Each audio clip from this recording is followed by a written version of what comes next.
Our next story is about Cuba. It's an island nation in the Caribbean Sea, and it has been a thorn in America's side for decades. The U.S. views Cuba as an enemy nation, and it has tried everything to destabilize the country. The U.S. declared Cuba a state sponsor of terrorism back in 1982, over 4 decades ago. It was a way for Washington to put pressure on Havana.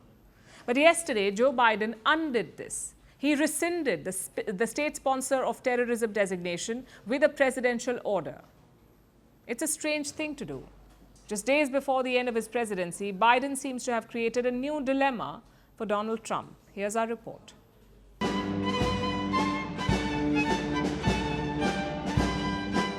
It seems like Joe Biden just doesn't care anymore. He's doing whatever he feels like just before leaving office. He'll be gone this time next week, but he'll be leaving a new problem behind for his successor, Donald Trump. The problem of what to do about Cuba. Biden just provided some massive relief to the Caribbean island. He removed Cuba from the list of state sponsors of terrorism. Cuba has been on that list almost continuously since 1982. It was removed briefly between 2015 and 2021. This was done by Barack Obama. Obama had tried to improve relations with Havana when he was in power. But in 2021, Trump undid this. He put Cuba back on the list, and Cuba has stayed there until yesterday. Once again, it has become a headache for Donald Trump. To understand why, let's look at Cuba's history. It is a communist country, controlled by the Communist Party of Cuba since the late 1950s. Since Fidel Castro led a revolution there and took control of the island. Castro and Cuba then went on to encourage other revolutions all over the world. This greatly upset their biggest neighbor, the United States. Washington was already irritated about having a communist nation at its doorstep, and now this nation was preaching more revolutions. The US could not allow this. It did not want Cuba fanning revolutionary flames. So it clashed with the communist government. The US even tried to invade. Troops landed in the Bay of Pigs in 1961, but the Cuban communists would not be ousted. So the US tried a different type of warfare instead, economic warfare. There was already an embargo on Cuban goods.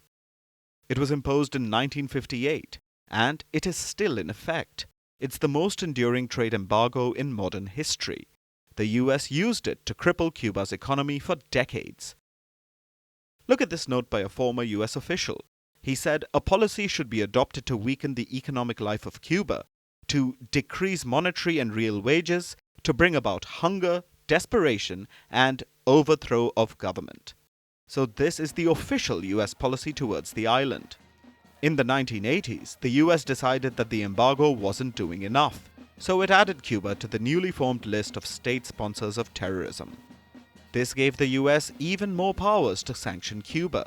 But it's been 4 decades and the communists are still in charge. So clearly, the economic warfare hasn't worked. Former US President Barack Obama removed Cuba from the list in 2015, but Trump relisted Cuba in 2021, just before leaving office. So now it seems Biden is returning the favor. But is it just about getting back at Trump? Biden will probably point to this news and say he did it to secure the release of prisoners. Cuba has agreed to release 553 prisoners over time. Havana announced this just after Biden removed it from the state sponsor of terrorism list. So there was something in it for the US, but the prisoner release is also a problem for Trump, because it'll be gradual. Cuba knows that Trump could just reverse the order next week. It has acknowledged this in its official statement. But the slow release of prisoners could force Trump's hand for a while, at least until all of them are out. Well, we have to see what Trump is next. Knowing him, it's possible they quit this week, and that Trump comes and everything goes backward. I see it as somewhat useless because of how many advantages we will have and how long. A couple of weeks, a few days.